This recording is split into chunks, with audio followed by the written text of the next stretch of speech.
I dug up my daughter's grave and her body was not there. What I found inside destroyed my trust in everyone. But it was what helped me find her alive. In an old barn wearing a yellow jacket. I'm Emily. And I'm not sure if I buried my daughter or someone else's nightmare.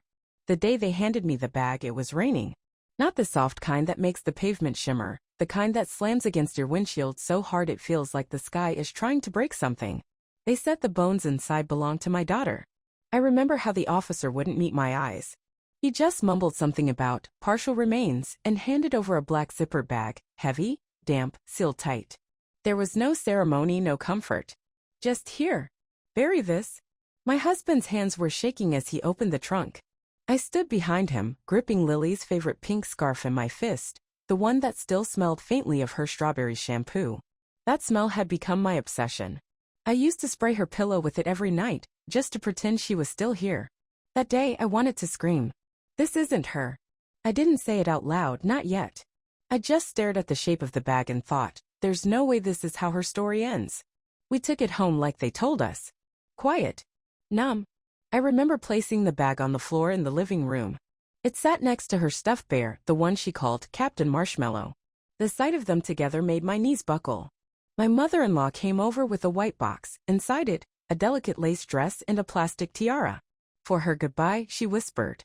My fingers trembled as I placed them on the couch beside the bag. The idea of dressing a thing in Lily's clothes made my stomach twist. But I didn't want to argue. Not yet. Everyone around me acted like it was over. But I hadn't seen a body. I hadn't seen her face. And in my heart, something still ached with hope. That night, after everyone had gone to bed, I sat alone beside the zipped bag and whispered into the silence. If it's really you, baby, send me a sign. Instead, the lights flickered. And her old phone buzzed. The one we hadn't touched in months. I froze. For a second, I thought maybe I'd imagined it. But there it was again, the faint buzz from inside the drawer we hadn't opened since the day Lily disappeared. Her phone. The one the police returned with no relevant data. I stood up slowly, the weight of the silence pressing against my chest. Every creak in the house felt like it was holding its breath. I crossed the room, bare feet brushing the cold hardwood floor, and pulled open the drawer. It was glowing. The screen lit up, dim but alive, like it had just received a message, but no notifications appeared. No missed calls. No texts. Just the lock screen, Lily's favorite photo of the two of us, eating popsicles in the backyard last summer. The battery was almost dead. I didn't understand. We hadn't charged it in months. It should have been dead. Buried in silence like everything else that used to be hers. I clutched it in my hand, pressing it to my chest. Lily? I whispered. And then something happened that made my blood turn to ice. The phone vibrated again and unlocked. Her passcode was still the same. 4 digits, her birthday. But I hadn't entered them. Inside there was nothing new. Nothing added. Nothing deleted. Just her last photo. One I'd never seen before. It was a mirror selfie. Blurry. Dim lighting. Her face half covered. But the timestamp? September 28th. 9 days after they told me she died. I dropped the phone. It landed face up on the floor, screen cracked at the corner, glowing defiantly in the dark. I felt like I was floating outside my body. I crawled over, picked it up again, and opened the photo to full screen. Behind her, I saw what looked like a motel room, scratchy brown curtains, a beige headboard, and a microwave on a shelf behind her. It wasn't our house. It wasn't anywhere near here. I started shaking. They told me her remains were found in a field 2 towns over, badly burned, too damaged for proper identification. But here she was. Alive. 9 days later. Holding the phone I had just touched. Looking scared. And then it hit me, someone else took that photo. I zoomed in. Her arm wasn't extended. Her eyes weren't focused on the lens. Her expression wasn't playful or relaxed. It was tight. Almost like someone had told her, smile or else. That night, I didn't sleep. I sat on the living room floor with the phone in my lap and the zipped bag still beside me. I stared at both of them, one humming with possibility, the other rotting with finality, and felt like I was going insane. At 3 a.m., I woke my husband. He didn't believe me. He thought I was breaking under the weight of grief. He told me the phone must have glitched. That the photo could be old and mislabeled. Emily, he said, rubbing his eyes, we buried her. Don't do this to yourself. But I couldn't let it go. The smell of her still lingered on her scarf. The way it always had. Sharp and sweet, like the shampoo she used after gymnastics practice. The next morning, I opened the trunk of our car again. I couldn't stop myself. The bag was still there. I hadn't had the courage to move it to the funeral home yet. It was waiting heavy, accusing, silent. I opened it, and what I saw didn't just confirm my fears. It shattered me. Inside was a mess of fabric and fragments. Not bones, scraps. Not a body, a puzzle. A suggestion of a human. There was a braid. Thin. Too light. It wasn't hers. I knew her hair. I'd brushed it every night. This one looked synthetic. Cut clean. Bound by a black rubber tie that Lily would never use. And no skull. No shoes. Just ribs cracked, uneven, too large for a child. I slammed the trunk shut and stumbled back, gasping for air like someone had knocked the wind out of me. I fell against the garage door, my palms flat against the cool metal, and screamed. It wasn't grief anymore. It was rage. What did they give me? Whose remains did we bury? Where was my daughter? I ran back inside, grabbed the phone, and started searching. Motel carpets. Curtain patterns. Room layouts.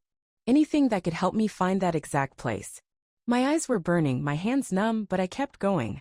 I didn't know it then, but I was about to dig up more than just truth. I was going to uncover a lie so carefully constructed it had taken 3 years to fall apart. And the first crack was in her photo. For 3 days I didn't eat. Barely slept. I lived inside that photo.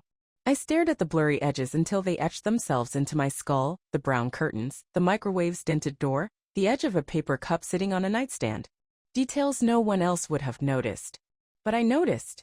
Because it was the only clue I had that Lily might still be alive. My husband stopped talking to me. Not out of anger, but out of fear. I saw it in his eyes. He thought I was losing my mind. He tiptoed around me like I was a glass about to shatter. But I didn't care. I'd rather lose everyone than accept that we buried a stranger.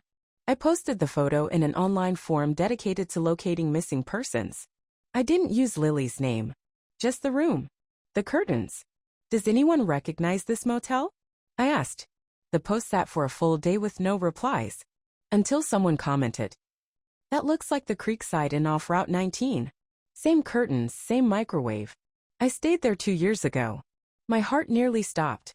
I immediately pulled up the address on Google Maps. It was real. It existed. Just 6 hours from us in a rundown area near the border. Not the kind of place you book unless you had something to hide. That night, I stood in Lily's room for the first time in months.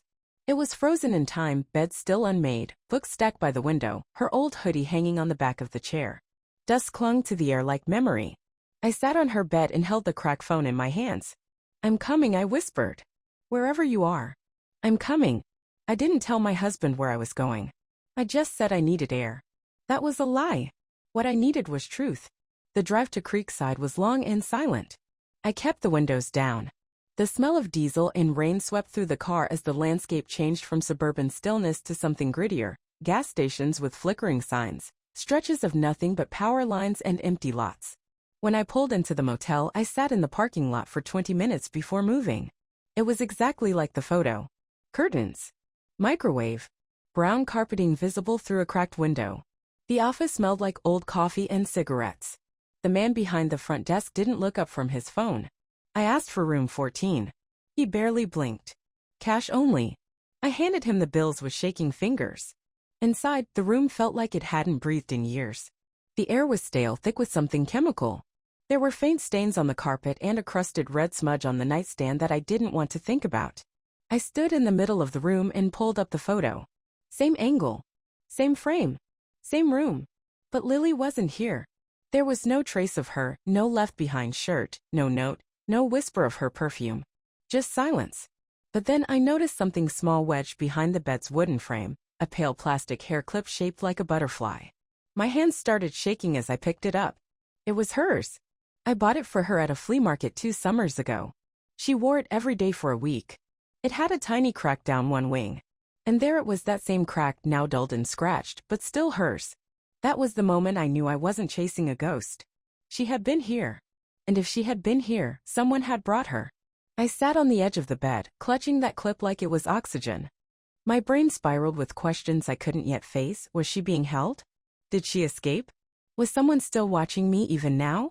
I didn't notice the sound until it grew louder. A knock. Then another. 3 soft knocks on the door. I held my breath. Slowly, I walked over and looked through the peephole. Empty. No one. I opened the door a crack. Nothing but a hallway and a flickering exit sign down the corridor. But at my feet was an envelope. Just a plain, unmarked white envelope.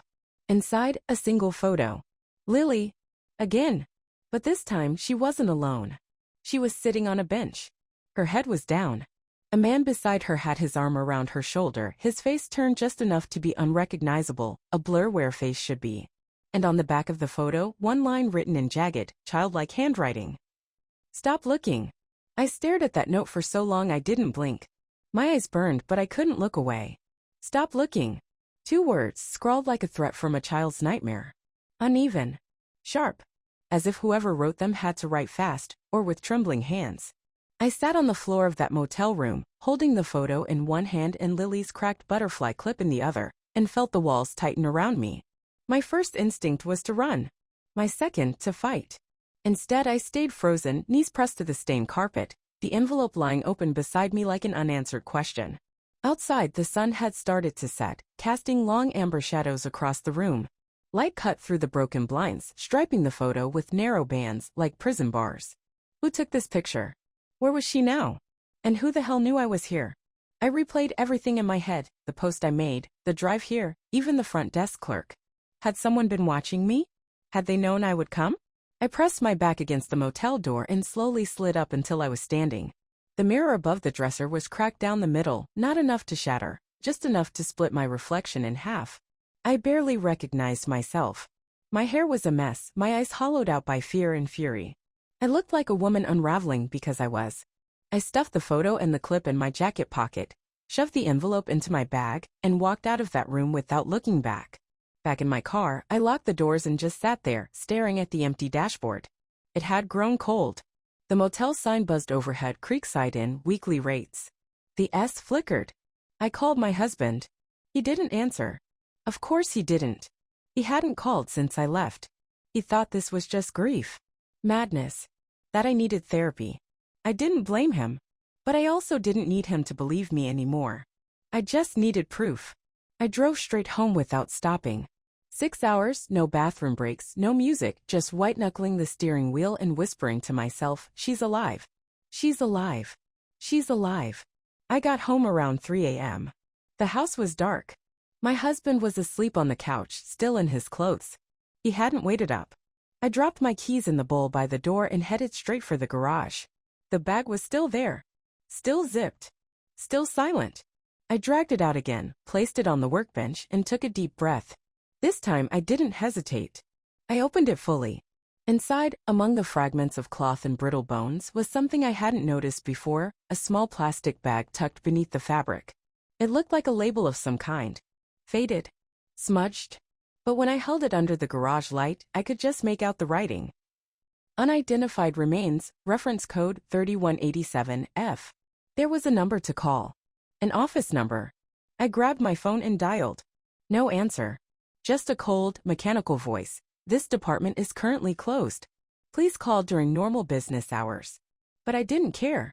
Because that code? That bag? It meant someone had cataloged these bones.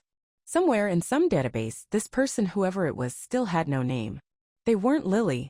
I sank to the cold concrete floor, holding that bag, and finally cried the way I hadn't allowed myself to in months. Not quiet, not polite, real grief. Loud, ugly, raw. The kind that comes from loving someone so much that it unravels your soul when they're taken from you. When I finally pulled myself together, my hands were stiff and red. I wiped them on my jeans and got up, heart pounding with a mix of dread and determination.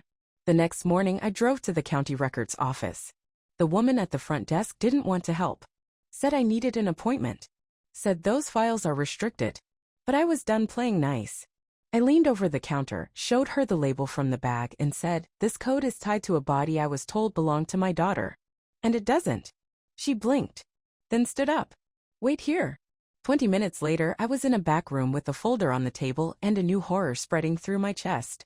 Because in that file was a forensic report, incomplete, vague, and full of redacted lines. But one note was clear. Dental remains inconsistent with child under age 15. And then the final line. Recommended cross-check with adult male case 3194B. Pending confirmation. My vision blurred. My pulse roared in my ears. I turned the page and found a photo of the teeth. Not Lily's. Not even close. Someone had buried the wrong person under her name. But that wasn't even the worst part. The report was dated 10 days before they gave me the bag. 10 days. They already knew. They knew it wasn't her. And they gave it to me anyway. I drove home in silence, the folder beside me on the passenger seat like a loaded gun. 10 days. They had known for 10 days that it wasn't my daughter. And they still zipped those bones into a bag. Still handed them to me with practiced pity. Still told me to bury her and move on. The rage pulsed like a second heartbeat. When I pulled into the driveway, I sat there gripping the wheel until my knuckles turned white. My reflection in the rearview mirror didn't blink. I wasn't crying anymore. I wasn't even scared. I was done being quiet. I walked inside and found my husband in the kitchen, making toast like it was just another day. He looked up and said, "Emily, please. We can't live in this obsession." I dropped the folder on the table. He opened it. Read the first page. And for the first time since Lily disappeared, I saw the color drain from his face. He didn't speak. Didn't need to. Because the truth was louder than either of us. Later that night I went into the backyard. There's a corner near the fence where the grass grows longer than anywhere else, where we buried the urn after the private service. I stood there in the dark, flashlight shaking in my hand. The truth was lying 6 feet under. And it wasn't even mine. I couldn't leave it there. So I did what no mother should ever have to do. I started digging. With every shovelful of dirt, I whispered Lily's name under my breath. Like a prayer. Like a promise. Like an apology for letting someone else write the ending to her story. By the time I hit the wooden box, my arms were numb. My fingers bled through my gloves. I opened the lid and saw the small silver urn nestled inside, surrounded by flowers long turned to dust. And that's when I did the second thing no mother should ever have to do. I opened it. Inside I found what I expected. Ash, small and fine, but tucked within it something hard. A fragment. No bigger than my thumb. I pulled it out with trembling hands and held it up to the moonlight. A tooth. But not a child's. It was large. Square. Flat. A molar. Too big to be hers. The forensic report had been right. The ashes weren't from a little girl. I stood there kneeling in the dirt, the night air cold against my sweat-soaked skin, and realized I had buried someone else's son, or husband or brother. And someone somewhere was still holding on to my daughter's truth. I placed the tooth in a sealed bag. I get it tested later. For now I covered the hole back up, packed the box again and left it beneath the earth. Not because it belonged there, but because I needed a new plan. This wasn't about mourning anymore. This was about uncovering every single person who helped bury a lie. The next morning I drove to a small cafe 2 towns over, the kind with chipped mugs and a sticky counter. I didn't trust making the call from home. I needed space. Distance. Control. I ordered black coffee, sat in a booth near the back, and pulled out the number from the photo envelope. No name. Just 10 digits scrawled on the inside flap. I hadn't called it yet.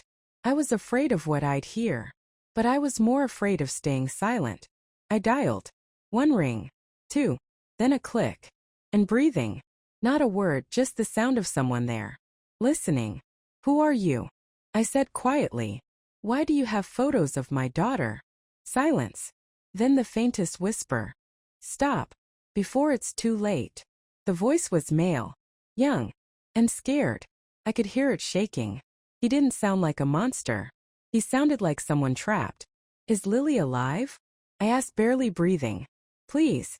Just tell me if she's alive." More silence. Then. "She was. When I took that photo." My whole body went still. "She was. I don't know where she is now," he said. "I was paid to drop the photo. That's it. I don't want trouble." "Who paid you?" I pressed. But the line went dead. I stared at the phone in my hand like it had turned into something venomous. The waitress came by to refill my mug and said something cheerful, but I couldn't even nod. She was alive. That wasn't just a guess anymore. It wasn't hope. It was fact. I sat there for hours playing the call over in my head, trying to pick out background sounds. A train whistle? A dog barking? Anything. Nothing. But then I remembered something strange.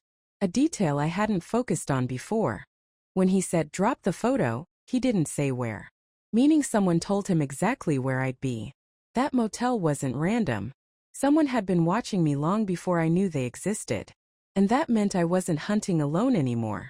I was being hunted too. That night, I got home to find a letter on the porch. No stamp. No name. Just folded paper in a plain white envelope. Inside, we already gave you a body. Let it go. And with it, another photo. This time a close-up. Not of Lily. Of me. Standing outside the county records office 2 days ago. Holding the file. Whoever was behind this wasn't trying to silence me anymore. They were warning me. But they'd made a mistake. Because fear doesn't work on mothers who've already lost everything. The next morning I woke before sunrise.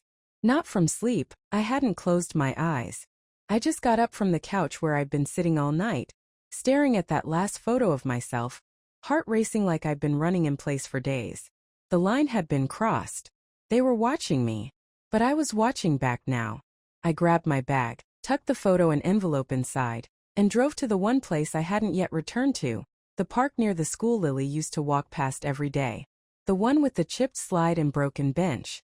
It had been closed off for months, after some maintenance issue no one ever clarified. But I remembered something.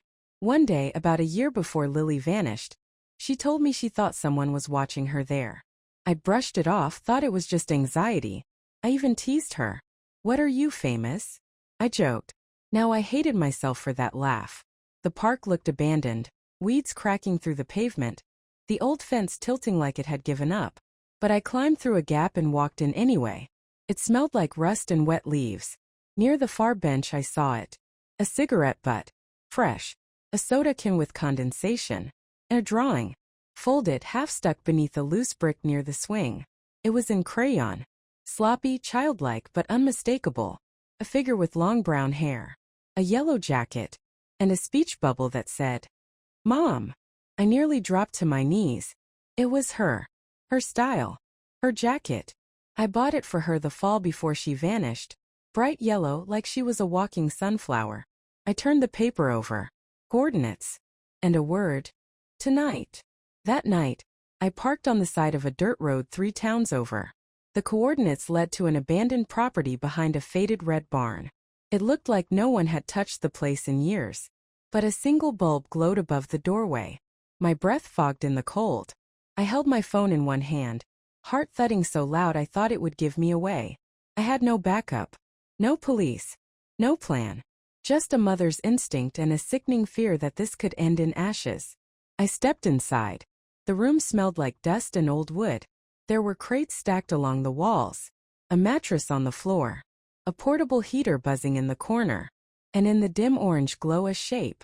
Curled up. Sleeping. I stepped closer. And that's when I saw it. The yellow jacket. Tattered. Faded.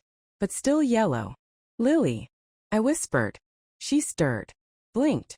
Looked up. And for the first time in 3 years my daughter looked into my eyes. Not a photo. Not a memory. Not a ghost. Her. Alive. I don't remember how I got to my knees. Just that I was there. Wrapping my arms around her, shaking, sobbing, saying her name over and over like it was the only word I'd ever known. She didn't cry. She just held me. And whispered, "You found me." Later she told me pieces. Not everything. Some things she still can't say. But enough. She'd been taken. Not by strangers. By someone we knew, a friend of a friend. Groomed slowly. Taken quietly. Hidden well. Moved from motel to motel. Threatened. Watched. Lied to. She didn't know if I was alive. She didn't know if she was alive some days. Until the man who watched her got sloppy. Fell asleep. Forgot to lock the back door. And she ran. She made it to the old park. Left me the drawing. She didn't even know if I'd come. But I did. I did. That night, after everything, we didn't go home. I drove us to the nearest hotel with clean sheets and warm lights. I bought her snacks she used to love. She didn't eat them. But she smiled when she saw the packaging. That was enough. In the weeks that followed, there were headlines. Investigations. Arrests. I let the lawyers talk. Let the reporters circle. But I didn't care about justice. I cared about brushing her hair again, watching her sleep without flinching, hearing her voice, raspy and slow but hers. It's been 6 months. She's in therapy. She paints a lot now. Every painting has a sky in it. Blue. Wide. No ceilings. And me? I kept the urn. Not because I believe in what was inside, but because it reminds me what I almost lost. What I refused to let go of. Sometimes I still get notes. Sometimes I feel watched. But I don't flinch anymore. Because I'm the one who didn't stop. I'm the mother who dug past the lies and found the truth sleeping in a yellow jacket.